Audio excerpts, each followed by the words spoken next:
I'm Grant Walker. Welcome to Last Call for Tuesday, the 26th of May. And I'll be back with Heads Up Wednesday at 10 a.m. Let's talk telcos. 2 Degrees remains in the red, but analysts see a number of positives in its annual result, due to be filed with the company's office this afternoon. The telco's net loss narrowed to $33.6 million in the 12 months to December 31st, 2014, a slight improvement on the $35.9 million it lost in 2013. Revenue was $399.6 million, a 29% gain on the prior year's $308.7 million. On an EBIT basis, the company lost $9.9 million against its 2014 EBIT loss of $19 million. On an EBITDA basis, 2 Degrees was in the black to the tune of $58 million, a 29% improvement on the prior year at $45.3 million. Once again, the privately held company has released a minimal amount of information. CEO Stuart Sheriff was willing to give NBR Radio a headline customer number, 1.3 million, the first update since the 1 million claimed in August 2012. Vodafone recently said its New Zealand business has 2.36 million mobile customers. Spark reported 2.11 million for the half-year ending December. But unlike his publicly listed competitors, Mr. Sheriff refuses to discuss ARPU, that's average revenue per user per month figures, nor will he break out prepay versus contract numbers. He says based on its own research plus IDC numbers, 2 Degrees has around 16% revenue market share, 2% ahead of last year, and around 23% of the market by subscriber numbers, indicating 2 Degrees still has a higher proportion of lower-yielding prepay customers than rivals Spark and Vodafone. Forsyth Bar analyst Blair Galpin notes the market is difficult with Spark and Vodafone both aggressively targeting the markets 2 Degrees has typically been strong in. Last year, Spark boasted 158,000 new customers for its budget sub-brand Skinny. However, Mr. Sheriff questions how many of those simply cannibalised Spark's mainstream mobile service. To the NZX, the Financial Markets Authority has given New Zealand's markets operator, NZX, the thumbs up for the way it's complied with statutory obligations to run the markets in a fair, orderly and transparent way, and for the first time has made no recommendations for changes. In the 4th annual review of NZX's general obligations, the FMA said it was satisfied the company had completed all but one of the 11 agreed actions from last year related to managing conflicts of interest, monitoring conduct and enforcing compliance, and was now carrying out its role as a frontline regulator effectively. The final agreed action from last year's report to review the penalty structure within the tribunal rules for minor breaches of market rules is underway. The FMA said since last year's review, processes have been introduced to improve discussion and cooperation between the two market regulators, including the signing of a memorandum of understanding that takes into account their complementary responsibilities and discussions on how NZX carries out its day-to-day regulatory functions. FMA Head of Markets Oversight Gareth Sanish said, "We're confident that this closer working relationship and the actions taken by the NZX since the last review have further strengthened its arrangements for handling conflicts, monitoring conduct and enforcing compliance." NZX has also shown a commitment to continuous improvement in its regulatory functions and capabilities. The FMA said it was satisfied the other 10 actions taken will allow greater visibility and market awareness of NZX's regulatory activities. They said, "We believe this will help increase market confidence in NZX's effectiveness as the operator and frontline regulator of New Zealand's licensed financial products market." Changes made to NZX's internal processes include introducing a case management system for market services and regulation, which enables information sharing, internal referrals and managerial oversight and reporting. The Market Participant Inspection Program has also been revised and updated, and more work has also been done on ensuring accurate identification and labelling of price-sensitive announcements. There was a higher workload in the regulation and policy teams during 2014, largely due to more listings and the development of the NXT market. Technological problems that saw 5 disruptions to the trading system in the first half of the year were investigated and permanent solutions introduced, the review said.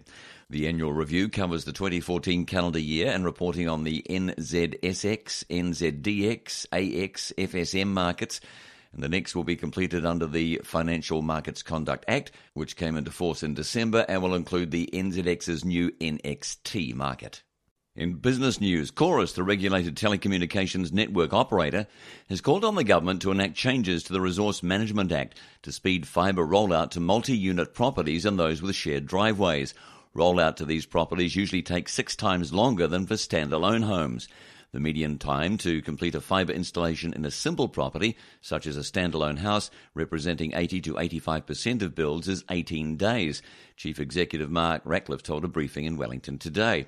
More problematic were more complex builds, with multi-dwelling unit installations taking a median 130 calendar days and a property down a shared right-of-way taking 110 days.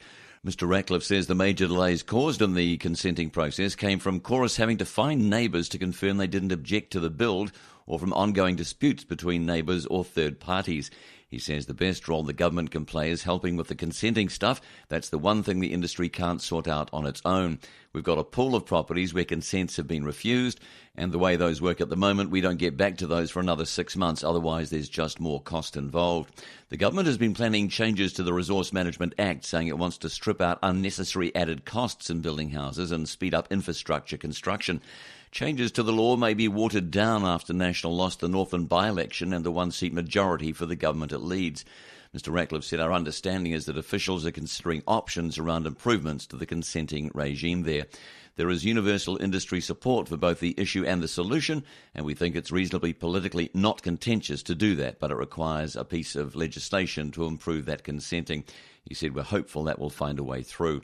Meanwhile, Chorus was working with the three biggest retail service providers, Spark New Zealand, Vodafone New Zealand and Call Plus, to ensure there aren't any industry bottlenecks that would slow the rollout of the ultra-fast broadband network.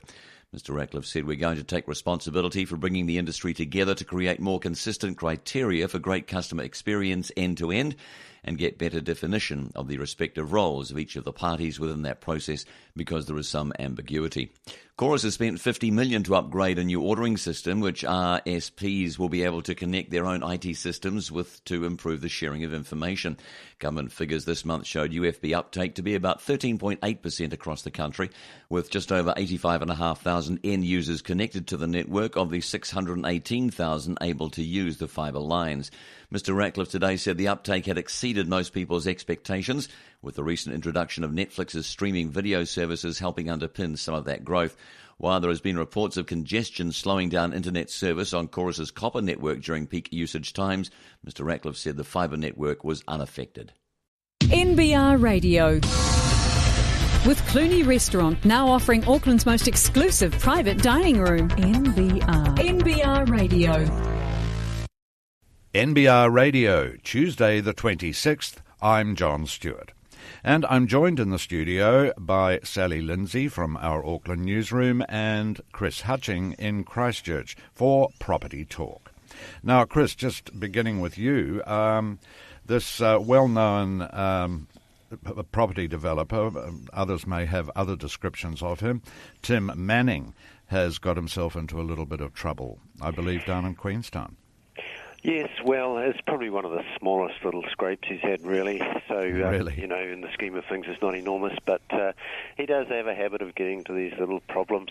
And in this case, according to an architect, Mark Gray, he had failed to pay his invoices, Mr Gray's invoices, over a development that Mr Manning's got going down there. And so Mr Gray had to push it all the way, go through to the court, demand payment for about $41,000, which is, you might think, a relatively small amount in terms of what these guys deal with quite often. But there was a bit of detail in the background. The judge was not particularly impressed, and Mr Gray went for damages in the end, and the judge awarded him $15,500 in costs. Now, costs is quite an interesting thing that happens at the end of court cases. Usually the winner gets to also claim costs off the other person, and the extent of the costs often reflects what the judge thinks about either party. So in this case, he clearly thought that this architect, Mark Gray, had a perfectly legit case. So he gave him his $15,000. Mr Manning paid up the invoice of $41,000 a couple of weeks before the court case. So he can put that one behind him now. Right. Now, Sally, to you, you've been looking at high-speed rail as a possible answer to Auckland's housing crisis. This sounds pretty adventurous. You're even talking commuting between Tauranga and Auckland. Yes, well, the Tauranga City Council thinks this is a good idea, and I bet plenty of Aucklanders would too. if the train journey could come down to 30 minutes if they used similar transport as England's 400 a kilometre an hour trains. Are you sure that's 400 kilometres an hour? Yes. That's very fast. Well, that's what they do in England. I think the time between Brighton and London is down to about half an hour. Yeah. And that's 100 kilometres or something. Maybe it's even down to 20 minutes. But this would alleviate Auckland's housing shortage because they could open up all the land, especially around Hamilton and Tauranga, and it would be a lot cheaper, of course, to build down there or buy down there, and people would be able to get to work quickly because it's 2.5 to 3 hours by road from Tauranga to Auckland, so it's impossible to actually commute, although there is one pilot down there in Tauranga who commutes to his job, but then he probably doesn't have to come 9 till 5 every day. No, exactly. But it's an interesting idea, but of course whether New Zealand could afford it would be a different idea because the infrastructure would cost probably billions and the trains... Well, it would need presumably a special rail line to be built. Well, it would. To take those sorts of speeds. Yes, and then would councils be willing to open up land outside the green belts? This is the other issue. But Tauranga Council seems to be heading in the right direction because at all times they've determined they're going to have 10 years worth of residential land available for people to build on because doing intensification in Tauranga is not an option because they can't aggregate enough land. But they seem to be going where Auckland Council is not going, and this I think it's a good idea, and I bet a lot of other people would think it was a good idea as well. In some ways, Sally, is it correct entirely to say that Auckland's not going in that direction? Because isn't this precisely what Len Brown's always banging on about, how he wants to get the rail up and going? And I would have thought that a rail link to somewhere like Albany to begin with would be a very sensible idea. Well, it would, but they'd need to build either something underneath the harbour bridge or a harbour crossing underneath, on the seabed. And plus a whole new rail line. And a whole new rail line. There's no existing rail line out to Albany. So, no, that's right. I mean, it is a good idea, and a lot of people that live on the North Shore would be very keen on this. But instead of the rail line, they've set up the busways, and the busways are very good. They go very fast into the city. But the trouble is, they don't go far enough out. They don't even go out to the new Millbrook subdivision. You have to drive down to Constellation Drive. Park your car if you can get a park. There are not enough parks for park and ride. Exactly. So all these ideas are great, but they never ever put in enough parking or enough services to cope with people getting on public transport. And, I use public transport and I think it's great, but the services around it are not that good. No. Now, to you next, Chris. I think you've been keeping your eye on some new commercial buildings that are taking shape in Christchurch. Yes, we've had a huge surge in building here over the past year or so, as you well know. And Victoria Street is the area where developers have focused a lot. One in particular, Diver is his name, and he has got he's got a number of buildings down there. Now, he's pulled out of one, which was in the site of the old Environment Canterbury block. There was going to be some apartments there. He says he's just too busy. He's got all these other things going on. So he's selling that block. Now, whether or not that's quite right, whether he really is too busy or he's decided that the market's not there for that kind of product, we don't know. But anyway, that's another one on the market, and somebody might pick that up. There is another building in Victoria Street which is going up at the moment. It's owned by John Ackland. He's comes from quite a well-known South Country early settler family. He's got a new 4 or 5 level building going up there, along with all the others that are along Victoria Street. And this shows what the private sector can do. And it stretches from Victoria Street right through Durham Street, Cambridge Terrace, where there are just brand new buildings springing up all over the place. Now, am I right in thinking Victoria Street is a main arterial route from the north? Yes, it goes into the city? Out of the city northwest and connects up with Papanui Road and the Northern Motorways. Yeah. The private sector should take over the convention centre in Christchurch as well. Well, I to don't be a think the big private mess. sector would actually even do a convention centre, Sally. That's the problem.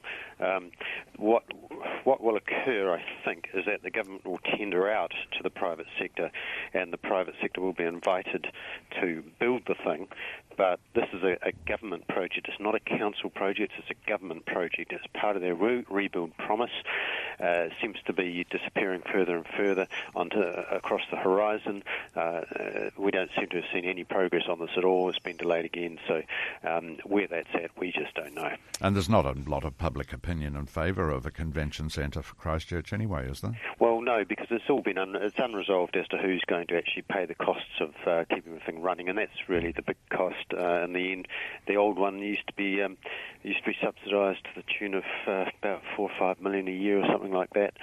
Certainly, businesses immediately around it get to make a bit of money out of it. But whether or not ratepayers as a whole, difficult to know. Then again, if the government's going to pay for this, it's not going to be the ratepayers that necessarily have to worry too much about the capital input, is it? But the government at the moment has said that it's delayed for various reasons. They're not really telling us. So everybody's here is a bit in the dark, and I think a lot of people are a bit past worrying about it, to be honest. Now, Chris, finally and very briefly from you, rural property, particularly, I guess, in Canterbury, which is your bailiwick, what's happening there with these dairy prices falling?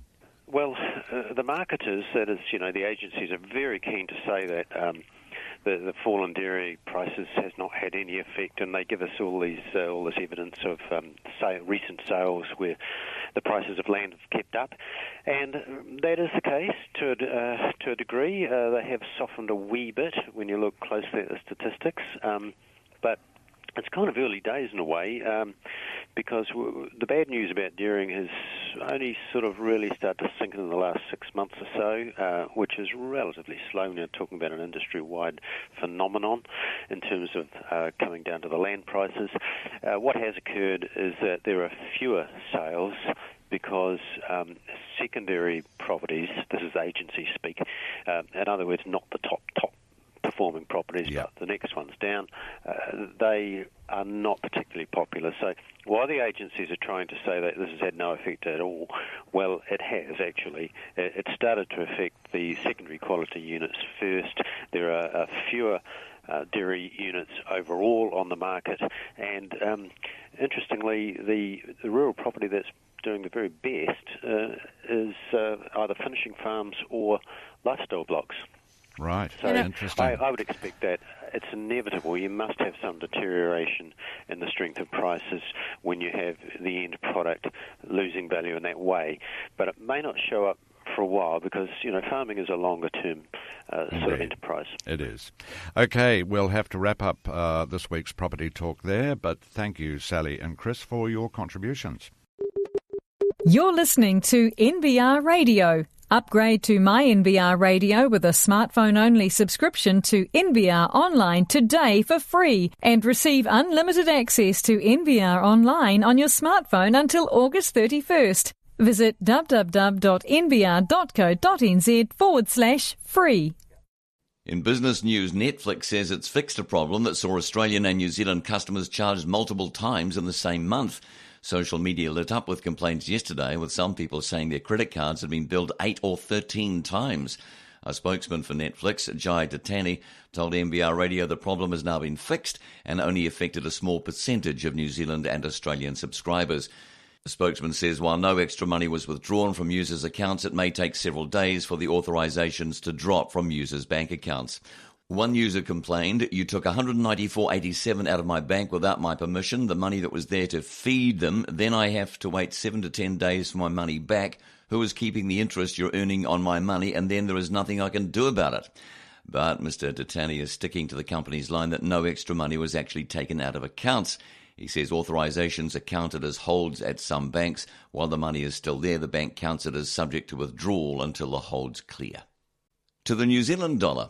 The dollar was little changed overnight, with major banks in the US and the UK closed for public holidays. The Kiwi held at 73.05 US at 8 this morning from 73.06 at 5 yesterday. The TWI edged up to 76.04.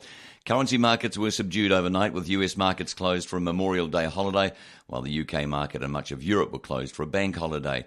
ANZ Bank New Zealand Chief Economist Cameron Bagri and Senior Foreign Exchange Strategist Sam Tuck said in a note, it was a quiet night overnight with the key US and UK markets closed. The New Zealand dollar moved in a sideways manner. So today, traders are awaiting the latest New Zealand trade data, with economists in a Reuters poll expecting the monthly trade surplus narrowed to 100 million in April from 631 million in March. The annual trade deficit is expected to widen to 2.79 billion in April from 2.41 billion in March. The New Zealand Institute of Economic Research publishes its quarterly economic forecasts today, and the Reserve Bank releases April data on new residential mortgage lending within its loan-to-valuation limits. Tomorrow, the focus will be on the outcome of Fonterra Co-op Group's board meeting. The world's largest dairy exporter is expected to provide its first forecast for the upcoming 2015-16 season Thursday morning, with ANZ forecasting an opening milk price of between $5 a kilogram of milk solids and $5.25, which it says will leave many dairy farm budgets in the red. In the US tonight, traders will be eyeing data on durable goods orders, services PMI and consumer confidence as they firm up expectations for when the Federal Reserve is likely to start raising interest rates.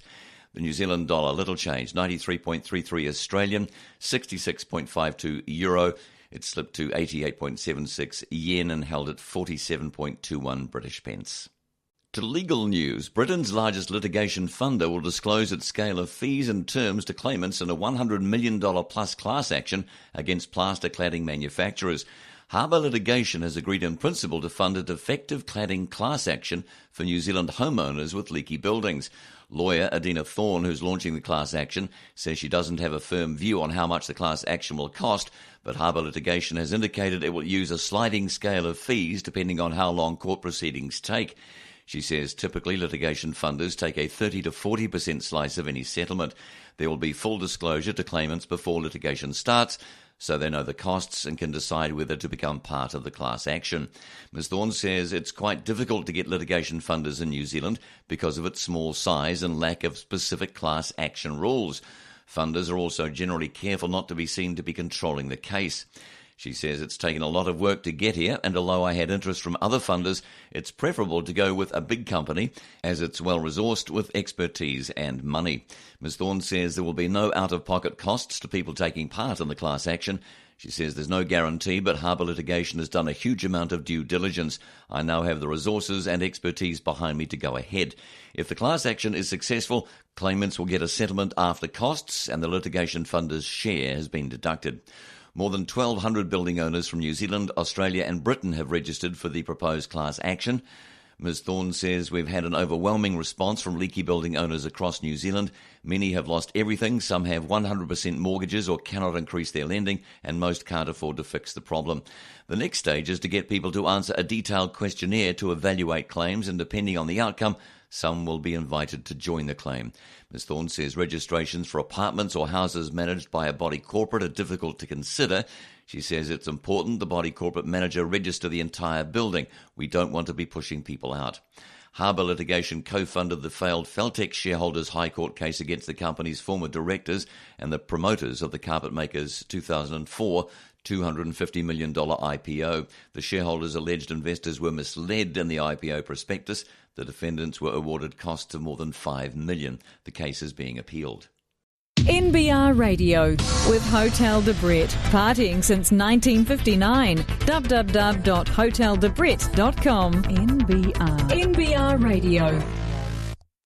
In results news, Tower, the general insurer, reported a loss in the first half as the cost of earthquake claims from the Canterbury earthquakes rose, exceeding its reinsurance cap for the February 2011 event, even as underlying earnings rose in line with expectations. The Auckland-based company reported a net loss of $4.9 million or 2.99 cents a share in the 6 months ended March 31st, compared to a profit of $13.1 million a year earlier. Tower increased provisions for costs associated with the Canterbury quakes by $22.6 million, slightly above the top of the forecast range flagged earlier this month, as projected rebuild costs rose due to labour and material shortages and higher building costs. That pushed the insurer's projected claim expense above its $325 million reinsurance limit for the major 2011 event. Stripping out the increased quake provisioning, Tower's underlying earnings climbed 36% to $17.9 million, near the top of guidance, as the industry benefited from rising premiums and fewer large claim events. Gross written premiums rose 4.9% to $145.9 million, while favourable weather across New Zealand and the Pacific helped cut the insurer's claims ratio to 44.5% from 50.4% a year earlier. Chief Executive David Hancock said, "We're very pleased with the improvement in our underlying general insurance profit over the past 6 months.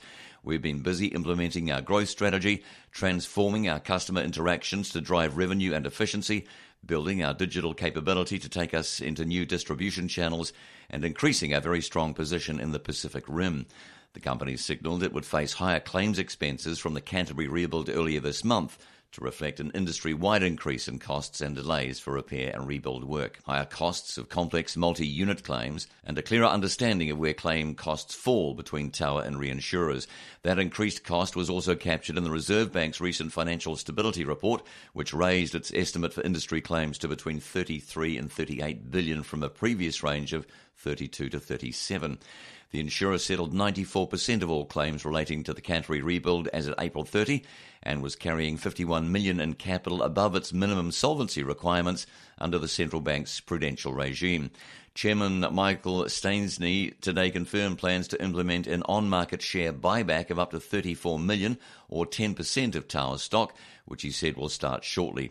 The board declared an unimputed interim dividend of 8.5 cents per share payable on June 30 with a June 12 record date. To our trade deficit, New Zealand's trade surplus narrowed as expected in April as whole milk powder exports to China declined. Statistics New Zealand said the trade surplus was $123 million in April compared with $100 million expected in a Reuters poll of economists. That's smaller than the $754 million surplus in March, which was revised higher from the $631 million initially reported. The annual trade deficit was $2.62 billion compared with the $2.79 billion expected in the Reuters poll, marking the largest deficit since June 2009, the agency said. Annual exports to China, New Zealand's largest trading partner, dropped 26% in the year through April to $8.45 billion due to weaker demand for commodities such as whole milk powder. Exports of milk powder, butter and cheese, New Zealand's largest commodity export group, fell 27% to $888 million in April from the same month last year due to lower quantities for whole milk powder and lower prices overall. International Statistics Manager Jason Atwell says the value of whole milk powder we sent to China in April 2015 was a fifth of the April 2014 value. Volumes were a third of what they were in April 2014 and lower prices made up the rest of the fall in value. Exports in April declined 5.5% to $4.17 billion compared to the same month last year and in line with the $4.2 billion expected in the Reuters poll. Fruit exports rose 21% to $360 million, led by kiwi fruit. Meanwhile, export of logs, wood and wood articles slipped 8.7% to $311 million, led by pine logs. Crude oil exports declined 43% to $84 million. Imports in April rose 2.6% to $4.04 billion from the same month a year earlier, in line with the $4.1 billion expected in the Reuters poll. Capital goods imports rose 26%, led by transport equipment such as aircraft and parts. Imports of consumption goods increased 6.1%, led by food and beverages. NBR Radio. With the Property Press. It's out now to show you around. NBR Radio, Tuesday the 26th. I'm John Stewart. And I'm joined by Nick Grant, who's been over this story, which has just broken, about a new plan by Sky City Casino for a downsized convention centre. Nick, can you bring us up to speed with this? As you'll remember, earlier in the year there was a bit of a flap about the convention centre that Sky City has won the contract from the government to build in Auckland. Earlier in the year it was revealed that actually, despite assurances by Prime Minister John Key for many, many months that the convention centre would be built at no cost at all to taxpayers with the risks taken by the operators, There was this brief moment where it seemed that taxpayers would be in the gun for paying some considerable cost overruns. Those cost overruns were first signalled at the very end of last year, just prior to Christmas. What sort of quantum there, Nick? Hundreds of millions of dollars, potentially. from an original projected cost of $402 million, which is what Sky City had signed up to based on various gambling concessions that the government was granting the casino, including increased pokie machines and various concessions of those kinds. There was this brief moment where the government appeared to be considering actually stumping up public funds to make up for the shortfall, but the public backlash was such that they backed off that plan, and it was announced that yes, Sky City would indeed pay the total costs of the convention centre, but that the convention centre's size might be decreased by up to 10%. In the event, Sky City has announced that it has committed to a contracted building a convention centre, the contracted value of up to $430 million, but and the total cost of the casino, including land, may be up to $470 million. That said, it does seem, and it should be noted that the devil, we have learnt, is very much in the detail with the Sky City deal, and so it's going to take a bit of analysis over the next day or two to really see where the bodies, as it were, are buried. But it does seem that Sky City isn't doing very badly out of this new deal at all. It's going to own car parks underneath the convention centre, which I believe wasn't the case before, as well as several food and beverage outlets within the centre. And it's going to sell off an existing car park when those new underground car parks are built. Those car parks it's going to sell off are valued currently at approximately $40 million. So obviously, they're clawing back a fair bit of their money. So at this stage, then, no risk to the taxpayers' exchequer by subsidising Sky for this? Certainly not up front. It seems there is that risk that the convention centre might be an eyesore, something that the Prime Minister publicly fretted over earlier in the year when they were testing the tolerance of taxpayers for actually stumping up some money. Though, of course, Sky City and Stephen Joyce, who's the minister responsible for overseeing the project on behalf of the Crown, are insistent that this design is actually an attractive asset to the city. And of course, in none of the releases, and there have been 4 today, there's been 3 from Sky City, 1 media release, 1 statement to the NZX, and a Q&A sheet of frequently asked questions. The PR people have been busy. Well, quite. And, of course, a release from Stephen Joyce. None of them have noted that there is, of course, a social cost to these extended casino concessions in terms of problem gamblers and so forth. And none of these releases also acknowledge the fact that the convention centre is going to be considerably smaller than initially envisaged. Now, the releases all talk about the fact that the centre is only going to be slightly smaller than the last preliminary design. Right. So the convention centre is going to be able to host a total of 3,150 delegates as opposed to 3,500.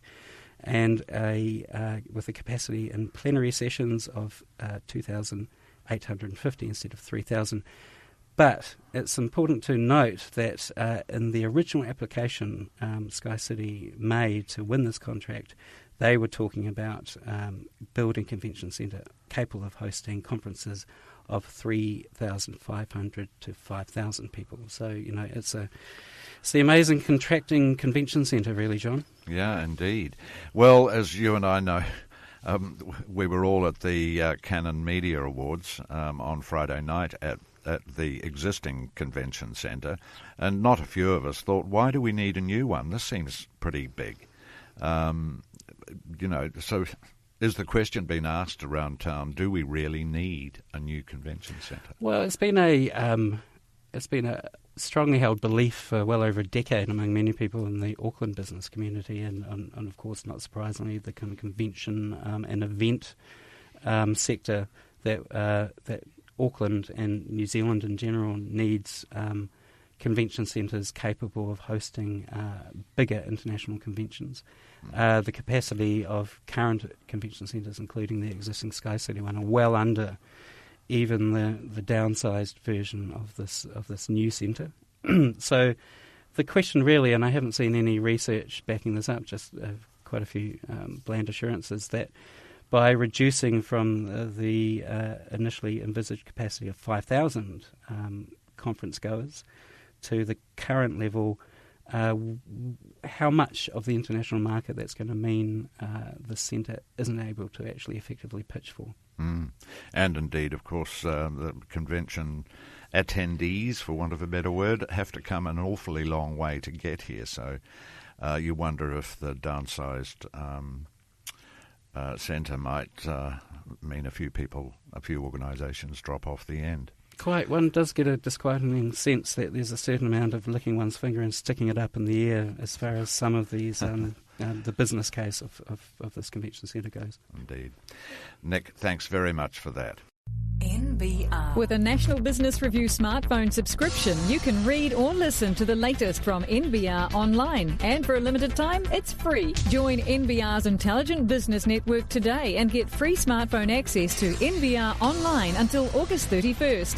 NBR doesn't do sport, weather or horoscopes, just timely, relevant, useful and insightful business news. So for business news you can use for free, visit nbr.co.nz/free. To health and safety, Prime Minister John Key said health and safety reforms sparked by the Pike River coal mine disaster look set to be softened either by a select committee considering new legislation or by the Cabinet. The Health and Safety Reform Bill is due to be reported back to Parliament from the Transport and Industrial Relations Select Committee this week. Although Mr Key denied a report from the Political News Service that former Small Business Minister Maurice Williamson was contemplating crossing the floor to vote against the bill, he acknowledged that concerns about the scope of the reforms were being raised with MPs by members of the public as they moved around the country. Mr Key said, "If I go around New Zealand, it's an issue that gets raised with me. Particularly small businesses are concerned about how it would be administered and would it be fair? How onerous would it be for them to comply and would it be effective?" He said that's a genuine debate that members of the public are having with our caucus and it's something the Cabinet's going to have to consider. He said, "I've made it quite clear that when it comes back from the Select Committee, we're going to toss it around in the Cabinet and make sure that we're happy with the recommendations and the settings." The legislation is one leg of a suite of reforms undertaken after 29 miners died at Pike River in a mine that lacked both essential life-saving infrastructure and rigorous health and safety practices. An independent health and safety task force led by Shell New Zealand Chairman Rob Jager made recommendations touted at the time as the most sweeping review of New Zealand health and safety structures ever undertaken, with the aim of reducing workplace deaths by 25% by 2020. A new entity, WorkSafe New Zealand, was created under the auspices of the Ministry for Business, Innovation and Employment to oversee the new framework. The bill allocates duties to the person or entity in the best position to control risks to health and safety, as appropriate to their role in the workplace, defined as the person conducting a business or undertaking. Among concerns Mr Key was willing to acknowledge was the treatment of volunteers and the liabilities of voluntary organisations. New requirements for worker participation will give wide powers to elected health and safety representatives. To politics, Maverick National MP Maurice Williamson has assured Prime Minister John Key he does not want to join the ACT Party. Mr Key told his post-cabinet press conference yesterday, "He sent me a couple of text messages. He's not interested in leaving National and joining the ACT Party.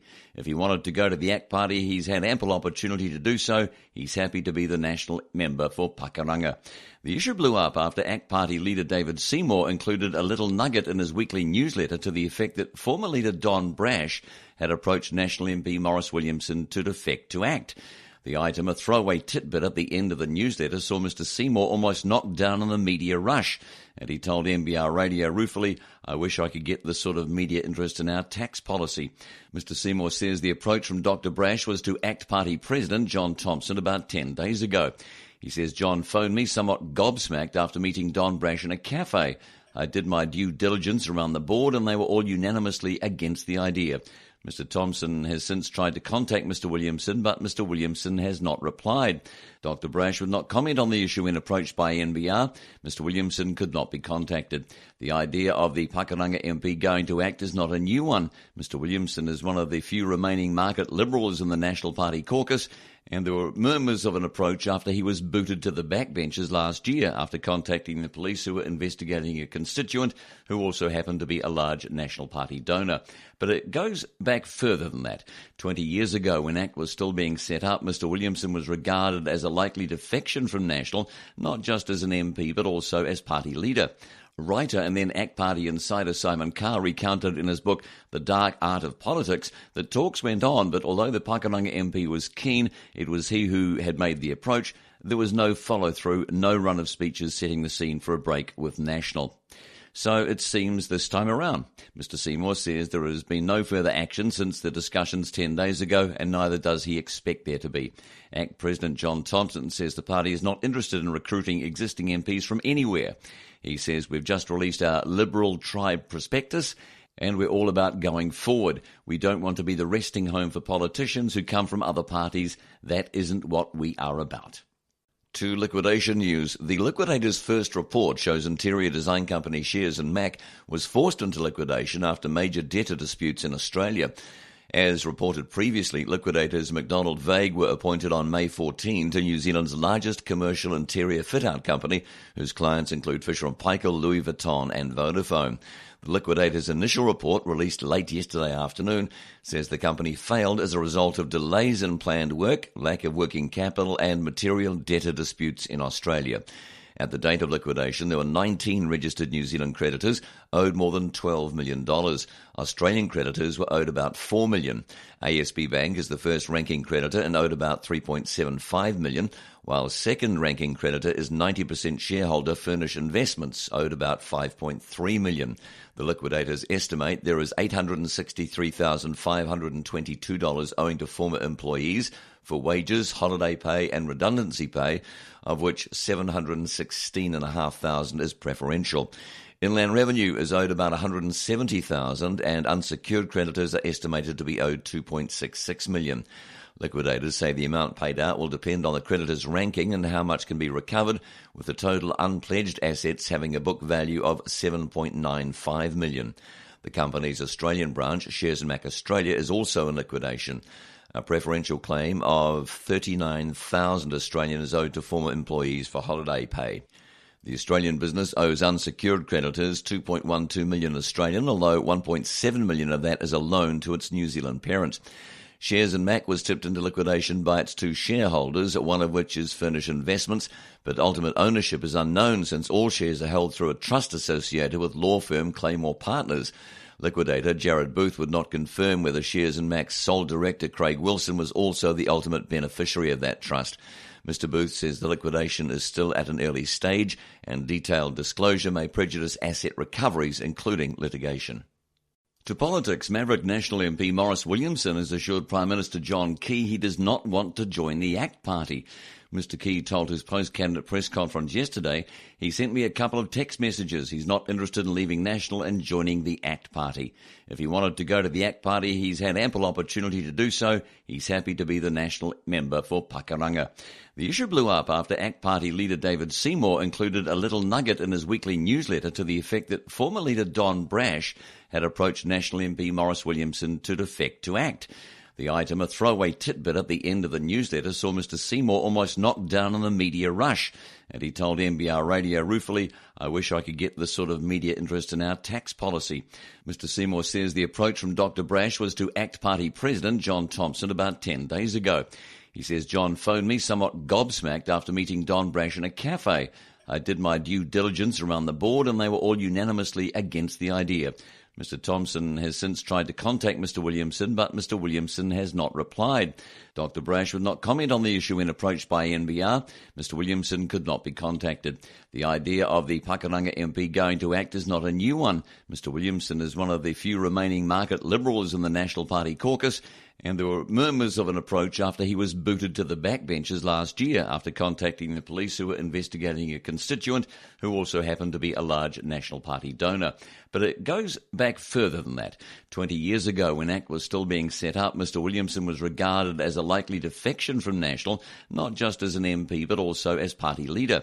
Writer and then ACT Party insider Simon Carr recounted in his book The Dark Art of Politics that talks went on, but although the Pakuranga MP was keen, it was he who had made the approach.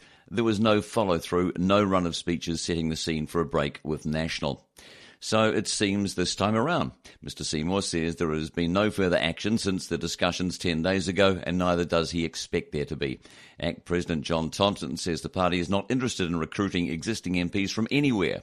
He says, we've just released our Liberal Tribe prospectus and we're all about going forward. We don't want to be the resting home for politicians who come from other parties. That isn't what we are about. To liquidation news. The liquidator's first report shows interior design company Shears and Mac was forced into liquidation after major debtor disputes in Australia. As reported previously, liquidators McDonald Vague were appointed on May 14 to New Zealand's largest commercial interior fit-out company, whose clients include Fisher & Paykel, Louis Vuitton and Vodafone. The liquidator's initial report, released late yesterday afternoon, says the company failed as a result of delays in planned work, lack of working capital and material debtor disputes in Australia. At the date of liquidation, there were 19 registered New Zealand creditors owed more than $12 million. Australian creditors were owed about $4 million. ASB Bank is the first-ranking creditor and owed about $3.75 million, while second-ranking creditor is 90% shareholder Furnish Investments, owed about $5.3 million. The liquidators estimate there is $863,522 owing to former employees for wages, holiday pay and redundancy pay, of which $716,500 is preferential. Inland Revenue is owed about $170,000 and unsecured creditors are estimated to be owed $2.66 million. Liquidators say the amount paid out will depend on the creditor's ranking and how much can be recovered, with the total unpledged assets having a book value of $7.95 million. The company's Australian branch, Shears and Mac Australia, is also in liquidation. A preferential claim of 39,000 Australian is owed to former employees for holiday pay. The Australian business owes unsecured creditors 2.12 million Australian, although 1.7 million of that is a loan to its New Zealand parent. Shears and Mac was tipped into liquidation by its two shareholders, one of which is Furnish Investments, but ultimate ownership is unknown since all shares are held through a trust associated with law firm Claymore Partners. Liquidator Jared Booth would not confirm whether Shears and Mac's sole director Craig Wilson was also the ultimate beneficiary of that trust. Mr Booth says the liquidation is still at an early stage and detailed disclosure may prejudice asset recoveries, including litigation. NBR Radio with Bayleys, New Zealand's leading commercial real estate company. In market news, Justin Prain and Mark Schroeder, directors of the formerly NZX-listed Apple Fields, have been fined $30,000 each for failing to file financial statements for 3 years. According to Judge Emma Smith's February judgment, the Christchurch District Court found the two directors failed under the Financial Reporting Act to report Apple Fields accounts. The Financial Markets Authority brought the charges against the two directors after they failed to report the annual accounts for the financial years between 2011 and 13. The FMA can seek fines of up to $100,000 for failure to report. Christchurch-based Apple Fields, which listed on the NZX in 1986, was once New Zealand's largest corporate orchardist and clashed with the Apple and Pear Marketing Board for the right to export fruit independently. The company moved into property development in the early 2000s, with Mr Prain appointed a director in 2002 and Mr Schroeder in 2003. Apple Fields entered into a property development arrangement with Noble Investments in Christchurch, which was planning to subdivide land on Yaldhurst Road into 254 residential sections, as well as develop a village centre, according to the judgment. After changes in the joint venture, Noble Investments could be considered a subsidiary, and its accounts needed to be included in Apple Fields Group accounts. The Yaldhurst development stalled when Apple Fields ended up in a protracted legal battle with neighbouring landowners. Prain and Schroeder defended the charges brought by the FMA, arguing that difficulties in obtaining auditors for the annual accounts and complications over obtaining Noble Investments accounts was the reason for the non-filing of Apple Fields accounts. Judge Smith accepted there can be extenuating, unusual intervening circumstances that might mean a company is quite unable for a period of time to complete accounts, but the circumstances presented by Prain and Schroeder didn't prevent them from signing accounts complete as far as they can be complete and qualifying there should be more information. Judge Smith wrote in the judgment the directors failed to take all reasonable and proper steps to ensure the applicable requirements of the Act were complied with in failing to submit the accounts to the auditors, and Apple Fields cannot be a non-compliant issuer on an indefinite ongoing basis. The FMA's Director of Enforcement and Investigations, Belinda Moffat, said the fines reinforced the expectation that issuers of securities will file timely and accurate financial statements. Ms Moffat said in a statement if they're unable to comply with the regulatory requirements, then they need to consider whether they can continue to be issuers. The case was taken following the Financial Markets Watchdog's 2013 review of compliance with the financial reporting law, which has seen 7 directors fined. Apple Fields delisted from the NZX in 2010 after its shares were halted for failing to report its annual accounts for the year ended September 30, 2009. In development news, a community group fighting for amendments to a Fletcher building residential development has a secret weapon. This week, Three Kings United Group expect to give its submissions on Fletcher's plan to rezone the 15.2 hectares Three Kings quarry to develop 1,500 residences. The president of the community group of 65 members, Gary Bryant, says the group is bringing in basin flyover hero Richard Reid as its expert witness before a panel of planning commissioners. Mr Reid had a strong hand in convincing a board of inquiry into Wellington's basin flyover to change its tack by offering a tunnel alternative. Mr Bryant says now the Auckland architect has designed an alternative for Three Kings Quarry that enables more green space. The community group leader says Mr Reid's design will have more green space but proposes taller apartment complexes. Mr Bryant says he expects the case to go to the Environment Court regardless. Mr Bryant says we accept there will always going to be development here, but this is 4 times the intensity of Stonefields, comparing the project with another Fletcher's residential development in East Auckland. Fletcher's proposal says the development will be a vibrant, sustainable urban village on the former Windstone aggregates and Mount Roskill Borough Council quarries and the adjacent land at Three Kings. Of the total land parcel of 21.6 hectares, 15.2 is owned by Fletcher, while the rest is owned by the Crown. A land swap with the council is underway in parallel with the plan change application. Fletcher's application says the development will include various types of accommodation, including apartments and terrace housing, as well as an open space network comprised of 2 high-quality, high-use sports fields and a broader network of walkways and cycleways. The hearing is taking place before a panel chaired by Les Simons and including William Kapea, Nigel Mark Brown and Malian Absalom, and is expected to wrap up on Wednesday. Fletcher, which presented its plan last week, will have a right of reply before the hearing closes. NBR Radio, Tuesday the 26th. I'm John Stewart. Well, Mainfreight's results are out tomorrow, and our reporter who will be covering those results is Jenny Ruth. Jenny, just what do you see coming out of the woodwork tomorrow?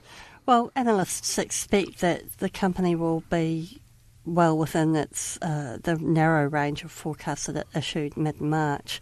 Net profit, the bottom line, is likely to come in somewhere between $80 and $83 million, and that's before any one-off items.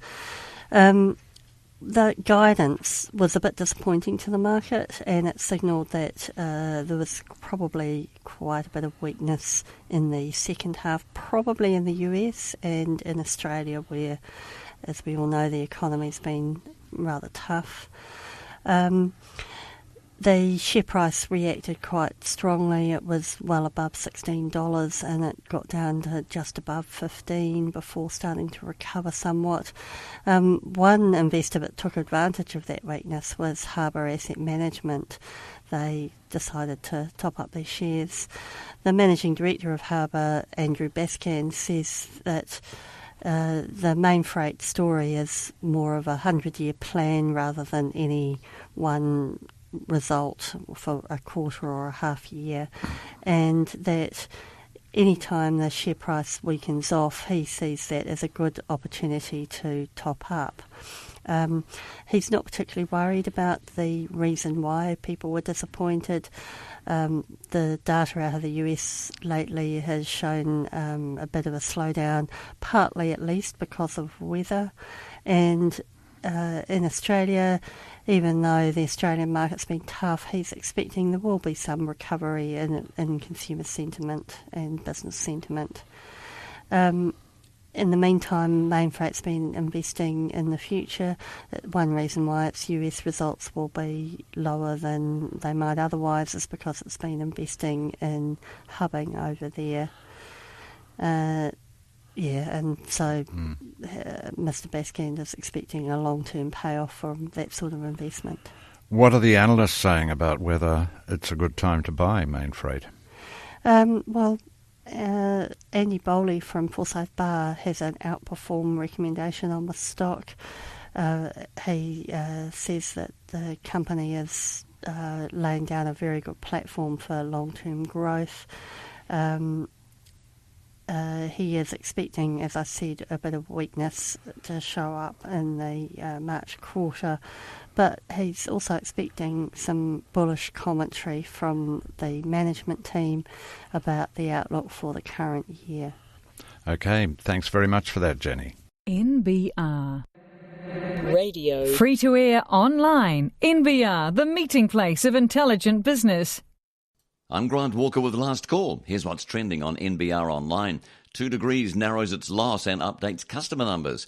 Our biggest trade deficit in 6 years. Chorus needs RMA changes. Tower posts a loss, as does Orion Health. And we look at design and costs of the updated Sky City Convention Centre.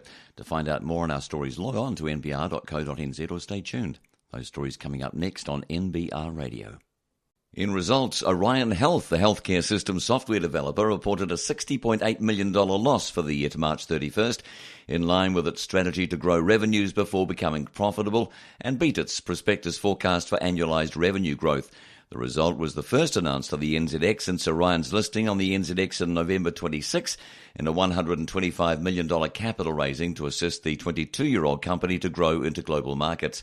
Today's full financial statements follow a quarterly cash flow report in late April that reported the company's annual revenues rose 7% to $164.1 million. The loss includes writing off $10.1 million in deferred tax previously held on the company's balance sheet and compares with a $1.1 million loss in the previous financial year, with the difference driven primarily by a 34% increase in operating expenses to $221.2 million. That reflected a 42% increase in spending on research and development, which totaled $48.7 million for the year, with staff numbers in that area increasing from 363 to 461. The other big contributor to rising costs was general and administration expenses, up 30% to $46.4 million, reflecting a combination of exchange losses, increased people and security costs, and the opening of new offices. On one of its most important metrics, growing in recurring revenue, Orion achieved 21% growth to $53.7 million, slightly ahead of its pre-float prospectus forecast of $52.1 million. The Orion share price fell 0.2% in early trading on the NZX to $4.84, having listed at $5.70, and increased on listing to $6.27. They've traded to a low since listing of $4.35 twice this month. Recurring revenues are rising as the company moves to a subscription model for its products and away from one-time payment perpetual licenses. Non-recurring revenues grew 2.2% in the year to $110.3 million. However, the company is targeting more than half its income to come from recurring subscription payments within 5 years. The company said it had one major recurring revenue win in the US market during the year with the signing of CalIndex, a large healthcare administrator. However, the US market was otherwise a drag on earnings, with revenues dropping 81% to $95 million, reflecting the move away from perpetual licenses.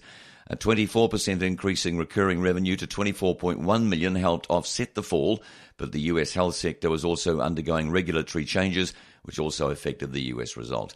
North American revenues fell from 66% of total group sales to 58% in the 2015 financial year. The next largest market was Asia Pacific at $38 million, or 23% of sales, including New Zealand and Australia, followed by Britain, Ireland and the rest of the world at $30 million or 19% of revenue. The company said in a statement, Britain and New Zealand were standout performers, delivering revenue growth of 60% and 23% respectively. To business news, early childhood education provider Evolve Education will focus on organic growth as well as acquisitions this year after beating prospectus forecasts. The company, which was formed mid-last year by Australia's Kern Group to roll up New Zealand's fragmented early childhood sector, released its first annual results yesterday since listing in December. The Auckland-based company reported a net loss of $8.1 million in the period from May 2014 to March 31st, 2015, which was smaller than the $9.5 million forecast in its November prospectus.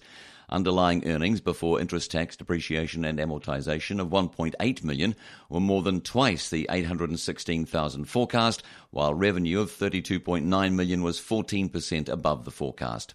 Evolve Chief Executive Alan Wham told NBR Radio he is very happy with the results as management has been busy ensuring the large amount of acquisitions work well together. He says for them to perform like that is very pleasing indeed. At the centres, the teachers have maintained their focus on providing good quality early childhood education, which says to us integration has gone really well. Evolve completed the acquisition of 86 ECE centres in the results period, one more than forecast, and has since bought another 8 centres and has 4 more under contract. The accounts show the company paid $169.5 million for these businesses. The main acquisition was 30 centres from Lollipop's Educare for $66.7 million, paid for by a combination of cash and shares. Evolve also paid $1.5 million cash for the remaining interests in 2 Lollipop's joint ventures in Hastings and Birkenhead. Evolve spent $14.6 million buying home-based educators Au Pair Link and Porse In-Home Childcare and its related companies.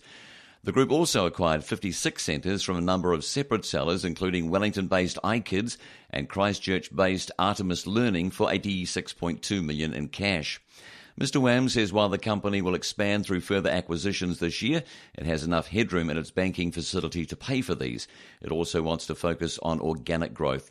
He says obviously we want to build clusters around where we've already acquired for operational efficiency. The company says it has $2.5 million in operational cash flow and held cash and equivalents of $4.6 million as at March 31st, with $90 million of bank debt undrawn.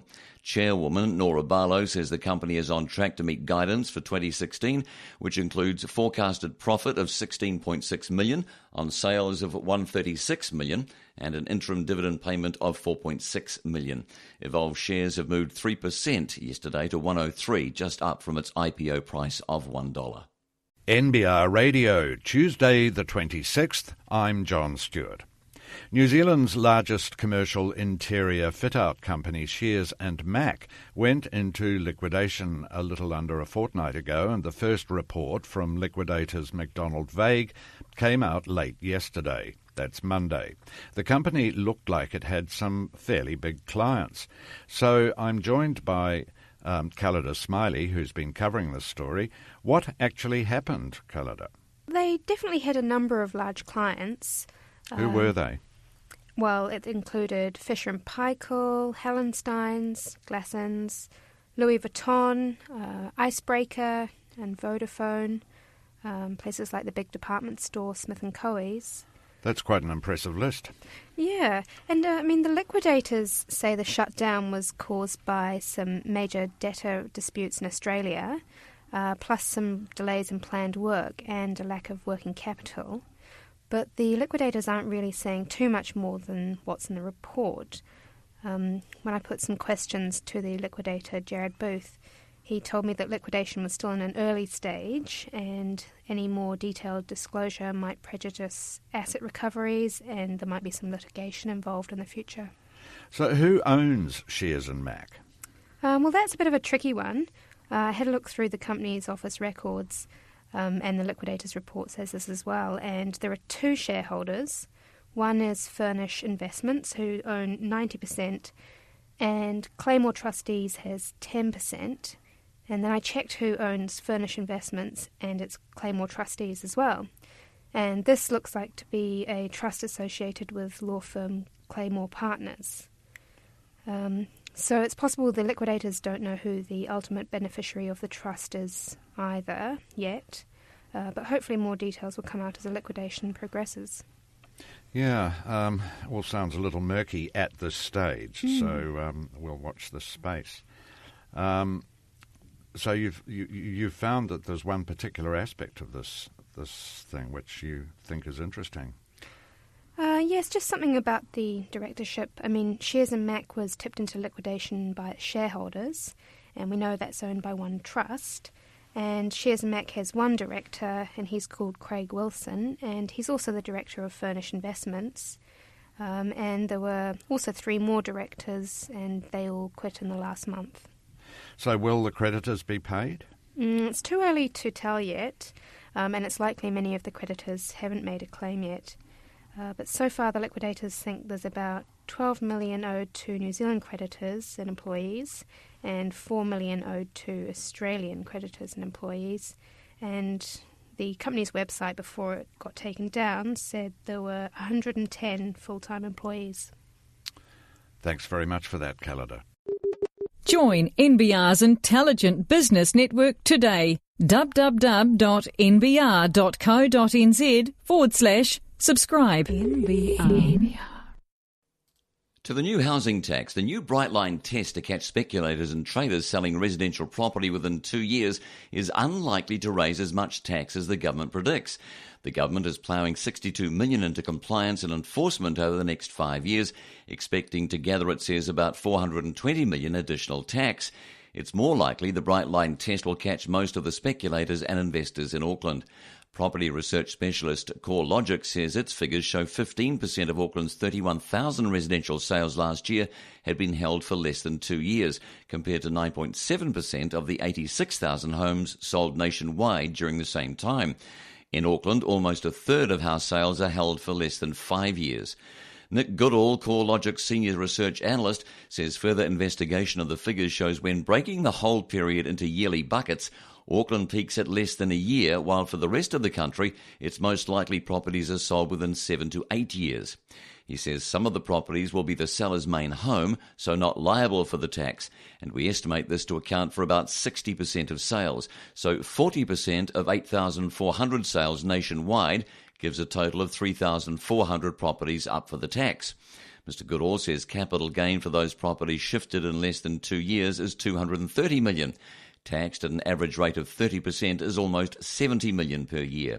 But not all capital gains will be liable, as costs paid for renovations will be taken into the account, so the number would be scaled down further.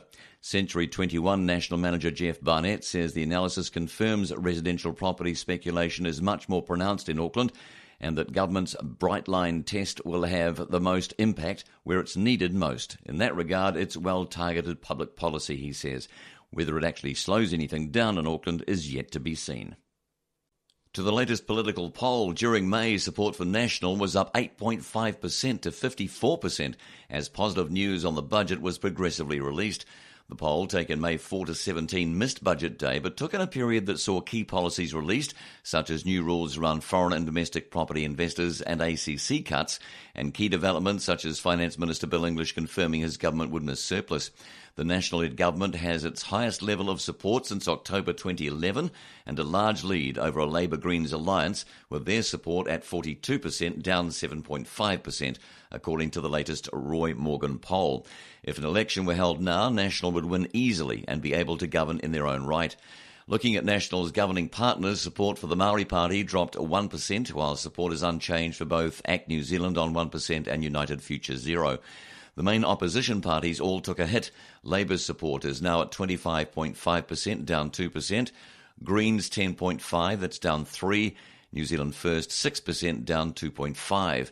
For the parties outside Parliament, the Conservative Party of New Zealand is 1%, that's unchanged, while the Internet Mana Party Alliance is at 0%, and support for independent others is 1%, that's down 0.5%. In broadcast news, Sky TV says it stitched up exclusive rights to the 2018 and 22 Soccer World Cup tournaments, or FIFA World Cup as most Europeans would call it. The company refused to tell NBR Radio how much it's paid. Sky, faced with increasing competition from streaming video on-demand services, has renewed a string of exclusive content deals recently, securing 5-year rights to most All Black games, plus multi-year HBO and Disney deals covering both broadcast and online rights.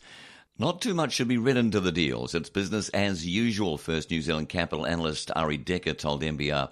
Sky TV has always sought 3 to 5 year deals, and while Spark-owned Lightbox Sport has probably pushed up costs in some areas as it competes for content, the FIFA World Cup probably wasn't one of them. He says Lightbox Sport's business model still seems better suited to seasons than 4-week events. It would have been hard for them to pay for it and simply add it into their Premier League Pass product. Sky and Vodafone also announced today that they're expanding their marketing partnership. The pair's latest deal sees $10 a month off Sky Basic for Sky customers who sign on to one of 14 Vodafone broadband and phone plans for a 12-month term. Sky is giving an analyst and investor briefing at 2 this afternoon. The briefing is expected to offer more details on Sky's $120 million plan to upgrade decoders to support on-demand streaming video delivered over the internet. NBR Radio. With Clooney Restaurant, an unparalleled private dining room choice. NBR Radio. To market expectations, Main Freight Watchers will be eyeing its results to judge where exactly the weakness in the March quarter was after the logistics company disappointed investors with its most recent guidance.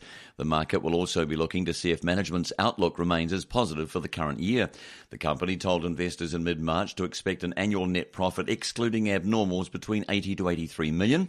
Earnings before interest, tax, depreciation and amortisation between 156 to 160 million and sales between 2 to 2.05 billion. If Main Freight meets its own forecast for the net result, that will mean an increase between 3.2 and 7.1% on the result for the previous year ended March. The net profit increase last year was 36%. Analysts are expecting the results to fall between these narrow ranges. The guidance disappointed the market and Main Freight shares fell from $16.17 down as low as $15.01. They've since recovered to $15.95. One fund manager, Harbour Asset Management, took advantage of the share price weakness to top up its stake. Managing Director Andrew Bassan says the Main Freight management team doesn't operate the business for short-term results. It continues to talk about the 100-year plan. Mr. Bassan says the US has experienced a weather-related slowdown in the March quarter and Australia has been a tough market. In Australia, we're not talking about a strong cyclical recovery, but we do have an expectation that sentiment might improve. As well, Main Freight has been investing significantly in its hubbing operations in the US, and that means a preloading of expenses which will pay off further down the track. In results, Orion Health, the healthcare system software developer, reported a $60.8 million loss for the year to March 31st, in line with its strategy to grow revenues before becoming profitable and beat its prospectus forecast for annualized revenue growth. The result was the first announced of the NZX since Orion's listing on the NZX in November 26 in a $125 million capital raising to assist the 22-year-old company to grow into global markets. Today's full financial statements follow a quarterly cash flow report in late April that reported the company's annual revenues rose 7% to $164.1 million. The loss includes writing off $10.1 million in deferred tax previously held on the company's balance sheet and compares with a $1.1 million loss in the previous financial year, with the difference driven primarily by a 34% increase in operating expenses to $221.2 million. That reflected a 42% increase in spending on research and development, which totaled $48.7 million for the year, with staff numbers in that area increasing from 363 to 461.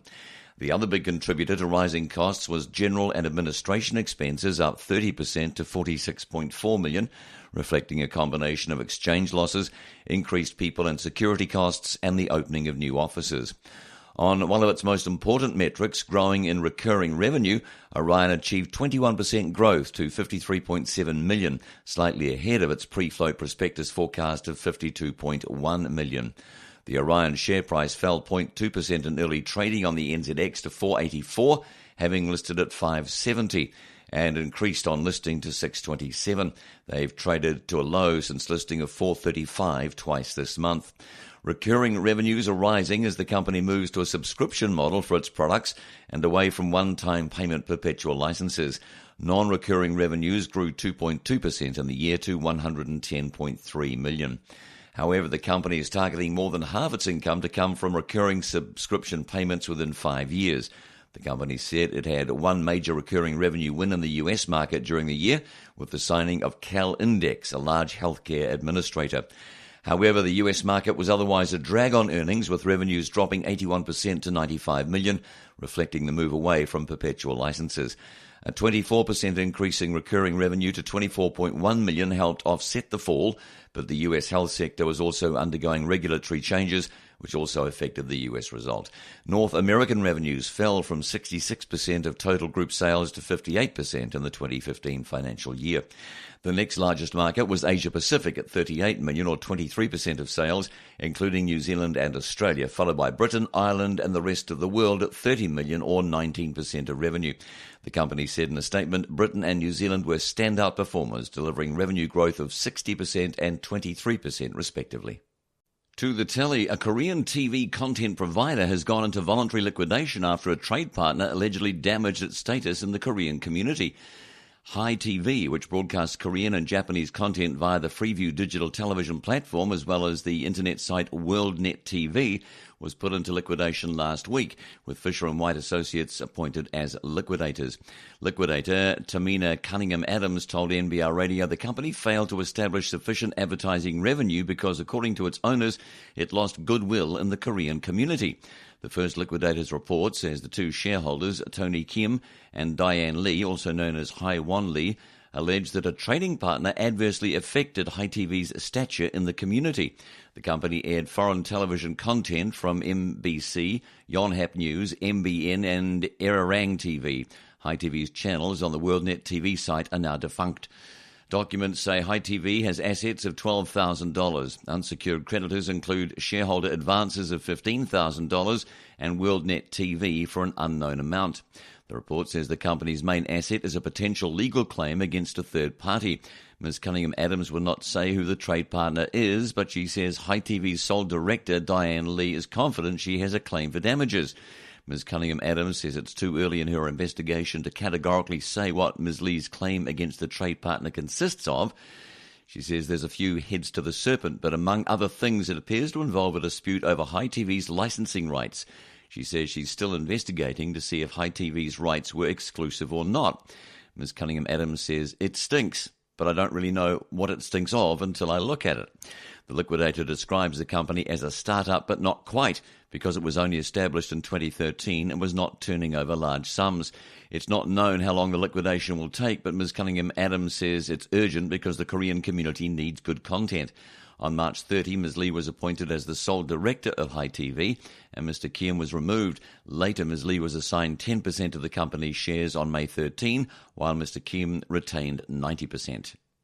NBR Radio with Bayleys, New Zealand's leading commercial real estate company. NBR Radio, Tuesday the 26th. I'm John Stewart. In the studio is lawyer Adina Thorne and our Auckland property reporter Sally Lindsay, who'll discuss the proposed class action lawsuit to be filed against the manufacturers of defective cladding. It's to be bankrolled by Britain's largest litigation funder. Good afternoon, Adina. You're launching a class action against cladding manufacturers. Can you just tell me how this has come about? Hi, Sally. We've had a lot of people contact us over the years that are time-barred from bringing actions, and this is an action in respect to leaky cladding or plaster cladding, and it's a product liability claim, and we're looking at various plaster cladding manufacturers. And you've got a funder to help you fund the action. Where is this funder from? Yeah, it's great news. We've got Harbour Litigation Funding, which is based in the UK in London. They're Europe's largest litigation funder, and they've agreed to provide the initial funding to fund this action. What are you doing at the moment in terms of getting your case ready? We've got over 1,200 registrations already. We're seeking further registrations, particularly from commercial owners of commercial buildings, but any plaster building really across New Zealand. And the people who are registered will be receiving a questionnaire shortly. They need to answer that questionnaire, and then from there we're able to assess their claims, and hopefully many of them will be invited to join the action. Is there any sort of time frame they have to be within to be able to register for the action?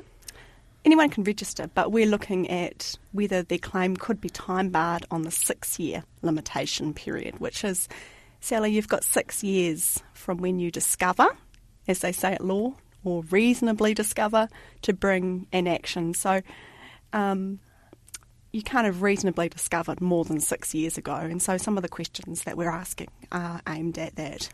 Does that mean you discovered your house was leaking and 6 years from then?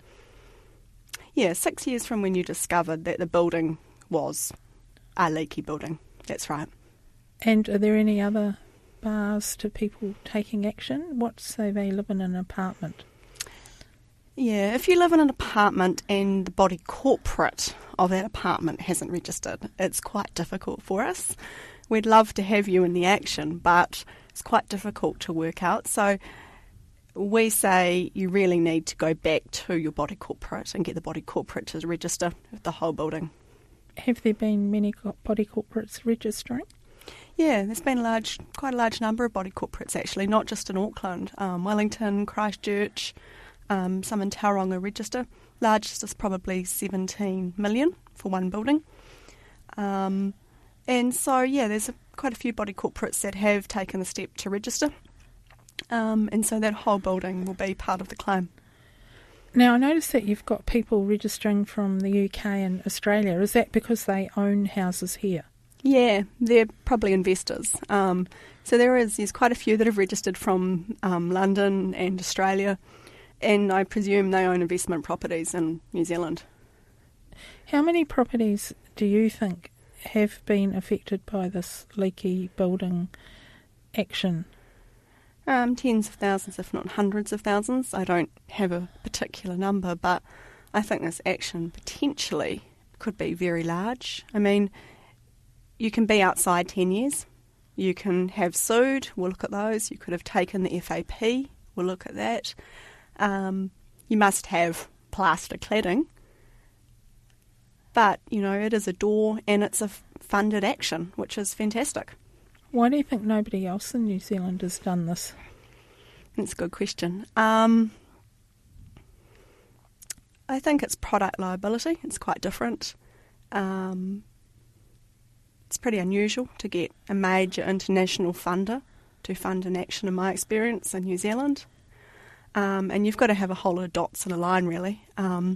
But here we've kind of reached that threshold. We've got, you know, Europe's largest funder behind this action, and it's going to be a very well-resourced action. It takes, you know, a lot of legal firepower, a lot of experts, a lot of, you know, there's accountants behind the scenes, there's all sorts of people that have got to be all linked together for this to happen. And, you know, the claim has to be big enough value. I mean, here we're looking at over 100 million New Zealand dollars. It's big money. But for the individual homeowner, it's also massive. It's, you know, these are losses that most people cannot recover in a lifetime. And what would they gain out of it if you either got a settlement or won your case? After the funder's shares deducted and the legal fees and any other costs relating to the action, then they take a share of the settlement or the judgment that's been paid. How long do you think it will be before you get your action filed within the court system? It's difficult to give a precise timeline, but you know, the response has been huge. We need the questionnaires back. I would have thought in the next couple of months there'll be an action that's filed. And then how long would it be before actually a case ever came to court or you got to settlement stage? You never know with litigation, but I would have thought, you know, minimum a couple of years.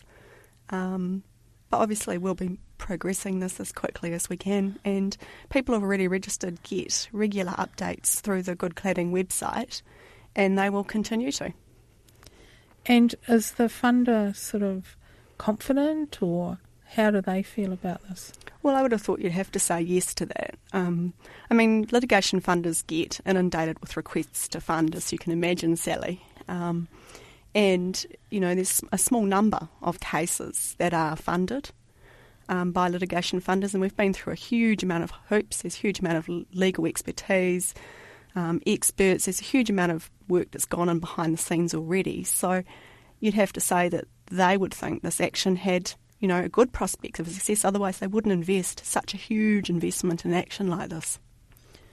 And will it be the biggest class action taken in New Zealand? I would say it's probably one of the biggest in terms of value. I'm not entirely sure. I think Feltex is quite a large action, and then there's bank fees. But I mean, here we're talking, people who have lost 300,000, 400,000. One of the buildings is 17 million. We're dealing with big numbers. And people that are going to take part in the action, they don't have to part with a cent. You don't have to part with a cent. You just have to register for this action, agree to the funding, terms of the funding, and obviously assist us where required downstream. But there's no risk for you. And what have the people said that have actually registered? Have you had comments from a lot of them or talks with them? I got 8 emails yesterday thanking me for getting to the point of getting funding. They're all people who are already registered. But you get the same, sort of comments, which is this is, our last resort, or, we've lost everything. We've got some that have got, a handful of leaky buildings they own. So hopefully, we'll get there in the end. Adina, Sally, many thanks. NBR Radio. Free to air online with business news you can use. Let's talk global mode. MyRepublic has thrown in the towel over global mode. The Singapore-owned ISP has sent an email to customers last night saying it will pull its fibre TV service at 3 a.m. on Wednesday. The email, which sparked complaints from 3 customers to NBR Radio, gives no reason for ditching the service. Fibre TV is MyRepublic's equivalent of the global mode service offered by Call Plus through partner Bypass Network Services. It allows anyone who belongs to MyRepublic to access offshore content services normally blocked to Kiwis such as Netflix US and BBC iPlayer. A raft of small ISPs folded when Sky TV, TVNZ, MediaWorks and Lightbox owner Spark threatened legal action over global mode. All told NBR they believe the service was legal, but said they could not afford a legal fight against 4 big companies.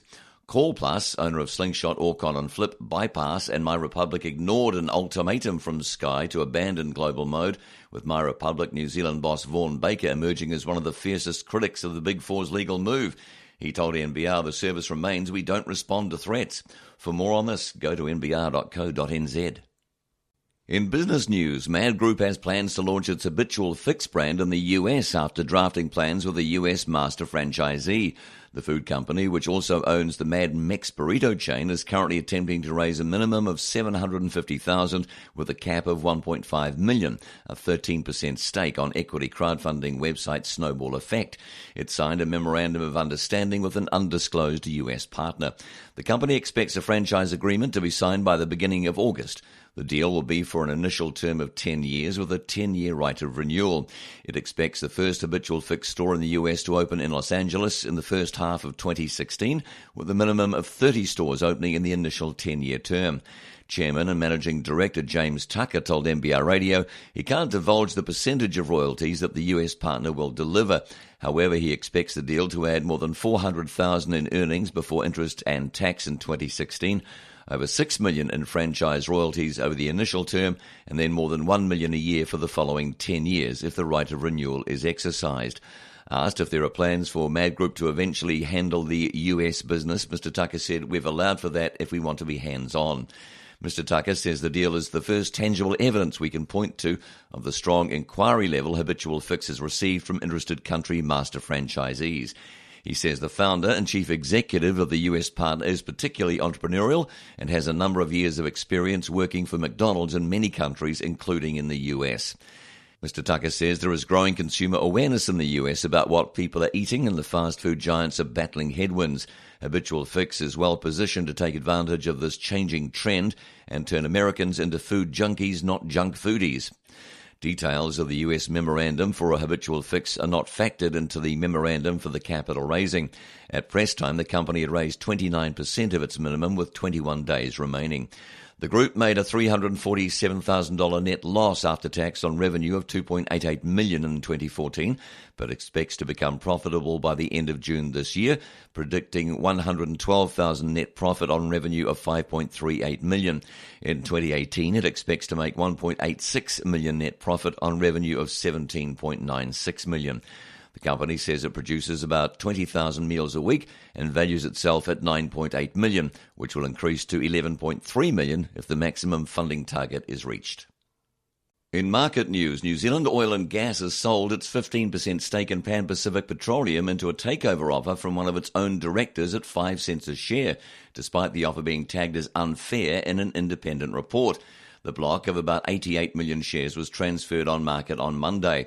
NZOG Chief Executive Andrew Knight confirmed his company had sold its Pan Pacific stake. He said, "For us, it was a judgment call." On April 10, Pan Pacific was informed of a takeover offer at 5 cents a share from Zeta Resources, an ASX-listed company associated with NZOG Director Duncan Saville. In April 24, Pan Pacific's directors issued a target company statement advising shareholders not to sell, saying an independent report had assessed the offer as neither fair nor reasonable. Valuer RSM Bird Cameron said Pan Pacific was worth between 7.5 and 12.5 cents a share. Mr. Knight said NZOG had looked at the information in the independent report compared to its own assessment of value and the likely scenarios. He says, "We're aware of the various statements that directors have put out and assessed that in our view for NZOG it made sense to sell." He said a benefit in accepting the offer was certainty. He said the comment from the Pan Pacific directors on Thursday or Friday didn't really provide certainty. The offer that's sitting there gives us the opportunity to get some certainty around the value. Mr. Saville had played no part in the decision to sell, according to Mr. Knight. Zeta had about 17% of Pan Pacific before the takeover offer, which closes tomorrow, that being Wednesday. In a supplementary bidder's statement issued to the ASX yesterday, it drew attention to the certainty provided by its 5 cent offer and said Pan Pacific's board's intention to seek other offers amounted to a decision to wind up the company. With no certainty, the assets could be sold for a greater value. Pan Pacific owns minority stakes in oil production and exploration assets, including 15% of New Zealand's Tui fields, 2 exploration blocks in Vietnam and 1 in Indonesia. NBR Radio with Hotel de Brett, your home away from home, but with better service. NBR Radio. Let's update the Convention Centre story. Sky City has revealed its revised design for its controversial Auckland Convention Centre. The new plan increases the contracted value of Sky City's investment in the New Zealand International Convention Centre from $402 to $430 million, with the casino operator committing to covering total costs, including land, of up to $470 million. The new agreed-upon price tag is meant to reflect the additional benefit to the company of relocating the proposed site of a future luxury hotel development to land on Hobson Street, formerly TVNZ land that Sky City had initially insisted it required for the centre.